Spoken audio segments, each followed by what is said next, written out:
Welcome to Long Live the Queen, where we talk about the women who made history. And by we, I mean the royal we, because it's just me. Today we're going to talk about Elizabeth deBurgh. One day we will be remembered. Elizabeth deBurgh was born in 1289, 700 years before Taylor Swift.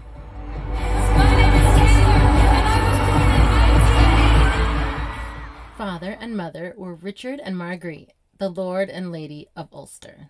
Lord Richard was a close friend of Edward I, Longshanks, Hammer of the Scots. Longshanks was Elizabeth's godfather, and Elizabeth's father was kind of the king's war wingman. They were bro buddies who liked to go to war together against the Scots and occasionally the French. The English court is likely where Elizabeth first met Robert the Bruce.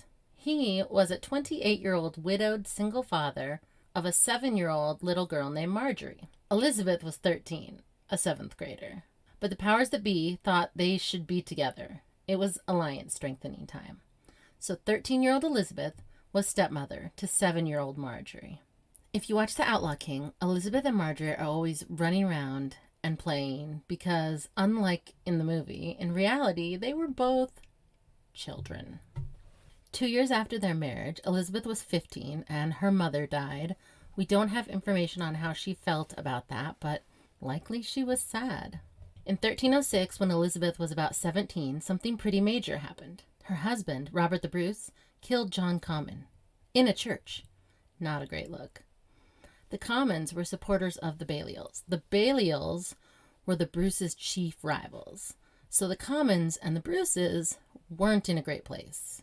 But now with the Balliols and the Commons out of the way, Robert the Bruce was like, well, I guess I'm king now. Think Game of Thrones. King in the North. Robert Bruce was king in the North.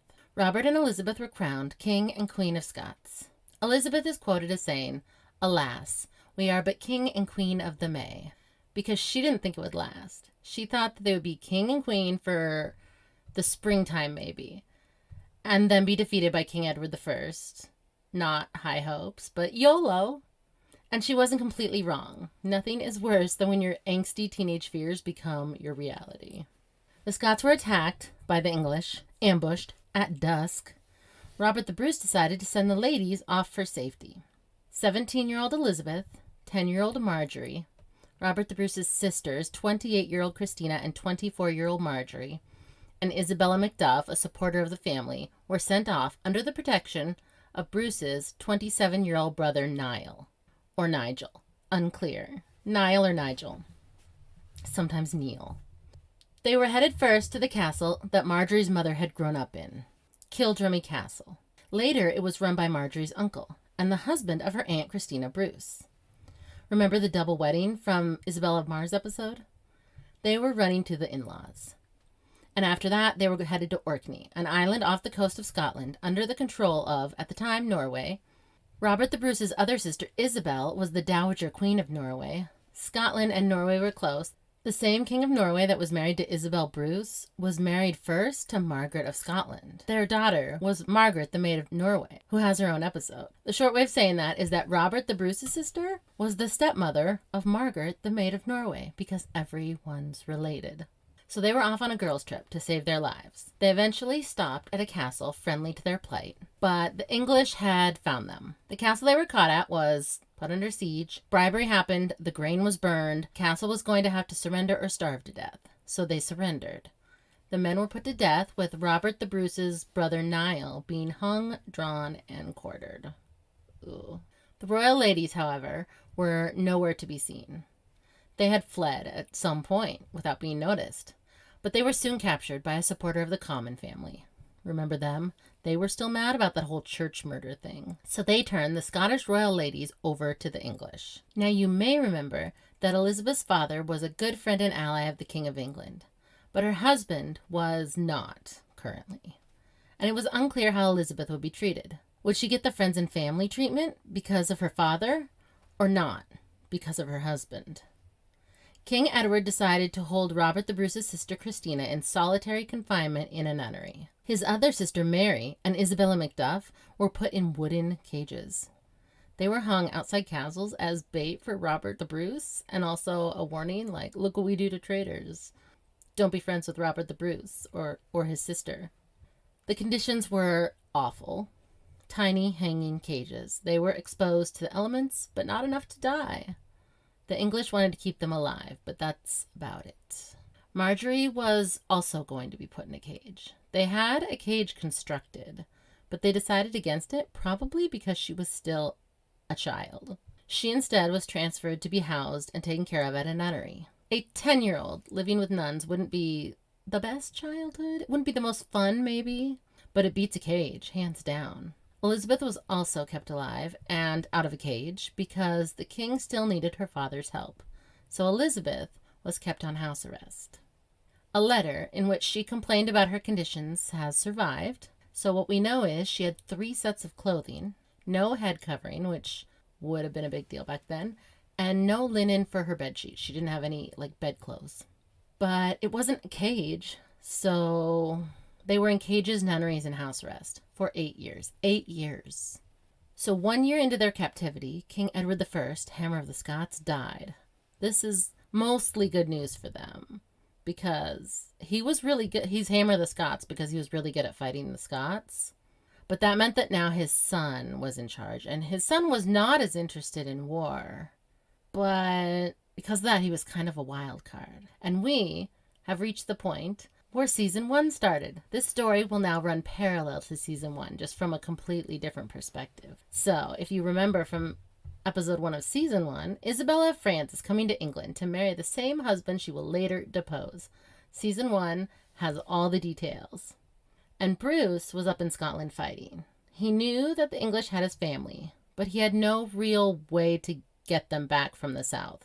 They were way behind enemy lines. But then the Battle of Bannockburn happened. That is the battle that happened at the end of Braveheart when Robert the Bruce was like, follow me, I can do it.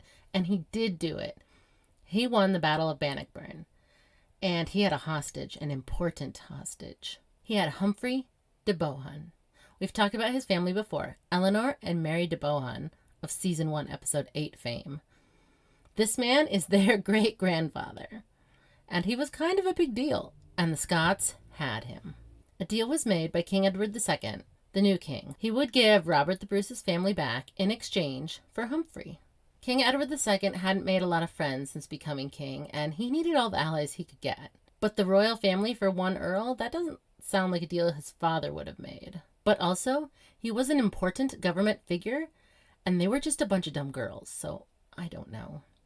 On the 29th of September, 1314, the women of the royal family were exchanged back to Robert the Bruce. They were now 36-year-old Christina, 32-year-old Mary, his sisters, his now 25-year-old wife, Elizabeth, and his now nearly 18-year-old daughter, Marjorie. And he hadn't seen or heard from them for 8 years. Almost half of his daughter's life. The last time he had seen his wife, she was high school age. The man sent to negotiate with England for the royal family was a man named Walter Stewart. He was 21 and a rising star in this administration. He was notable for a couple of reasons. First, his last name was Stewart, as in the royal house of Stuart. His son would be King Robert II, the first king of Scotland in the house of Stuart. How, you ask, do we go from the house of Bruce to the house of Stuart? Because like the English, they are all one big family. This 21-year-old rising star married the King of Scotland's daughter, Princess Marjorie Bruce. But we'll have a lot of time to talk about how Robert the Bruce's daughter founded the Stuart family line. So there Elizabeth was. She had lived with her husband from the ages of 13 to nearly 18, making her, at the time of her capture, the same age as his daughter was now. I'm sorry. That sucks. For everyone. Just all around it sucks. But now Elizabeth was 25 and an adult, so they needed to start having heirs. No time for PTSD in this scenario.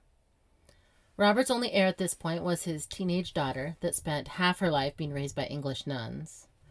Over the next 8 years, there were more battles, a lot more battles, likely some getting to know you time, and 2 babies, Margaret and Matilda.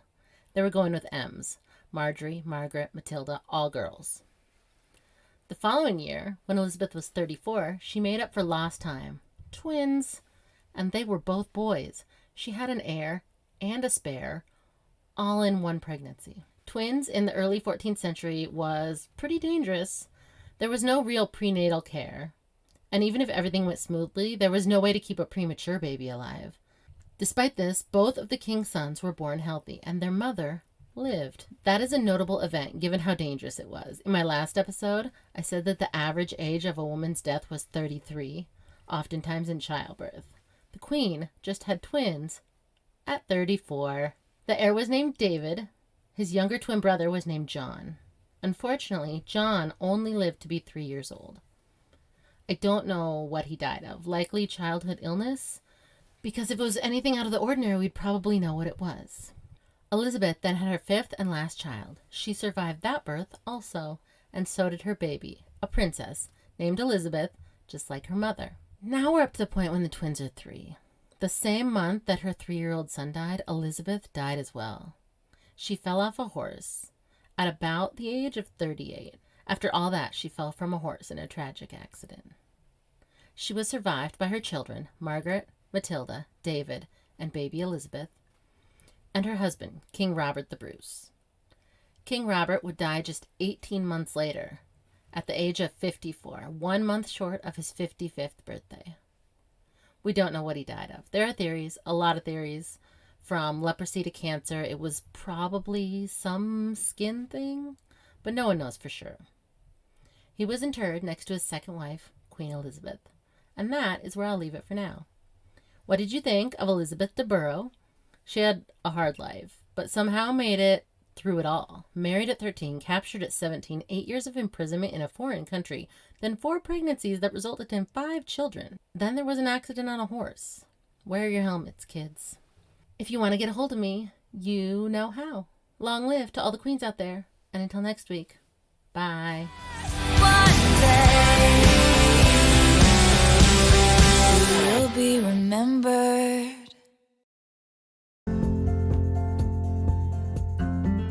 Thanks for listening.